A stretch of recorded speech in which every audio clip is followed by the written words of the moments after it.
আসসালামু আলাইকুম, কেমন আছেন সবাই? আশা করছি ভালো আছেন, আমিও ভালো আছি। আজকে তো দেখছেন মেহেদি দিতে বসে গিয়েছি, আর আজকে একদম দুই হাত ধরে মেহেদি দিব।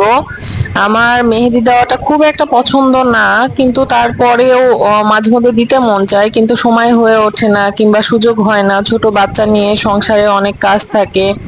ঈদের মধ্যেও মেহেদি দিতে চেয়েছি, বাট মেহেদি দিতে পারি নাই, কারণ আগেকার মতো তো আর নাই। এখন যেহেতু বিয়ে হয়েছে, সংসার হয়েছে, সংসারের চাপে আসলে অনেক সময় অনেক কাজ করতে ইচ্ছা করলেও করা হয়ে ওঠে না। অনেক সংসারের কাজ থাকে।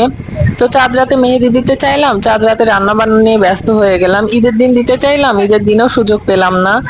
সো এই তো আমার ননদের মেয়ে বাসায় এসেছে। বাসায় এসে ও বললো যে মামি, তুমি তো ঈদেও মেহেদি দাওনি, আসো তোমাকে মেহেদি দিয়ে দিই। তো ওই আমাকে মেহেদি দিয়ে দিয়েছে। রাত জেগে আমরা সংসারের সব কাজ শেষ করে 10টা 11টার পরে মেহেদি দিতে বসছিলাম। তারপরে 1টা 2টা পর্যন্ত সময় নিয়ে ও আমাকে মেহেদি দিয়ে দিয়েছে। আর দেখছেন ওর ডিজাইন গুলো কি সুন্দর, এত সুন্দর করে মেহেদি দেয়, খুবই সুন্দর করে মেহেদি দিয়ে দেয়। এই তো আমার মেহেদি দেওয়া প্রায় কমপ্লিট। আর মেহেদি আমি দুই হাতেই দিয়েছিলাম, একদম হাত ভরে ভরে।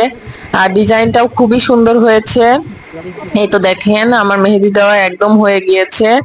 আর এই তো কেমন হলো সবাই জানাবেন। সবাই ভালো থাকবেন। আল্লাহ হাফেজ।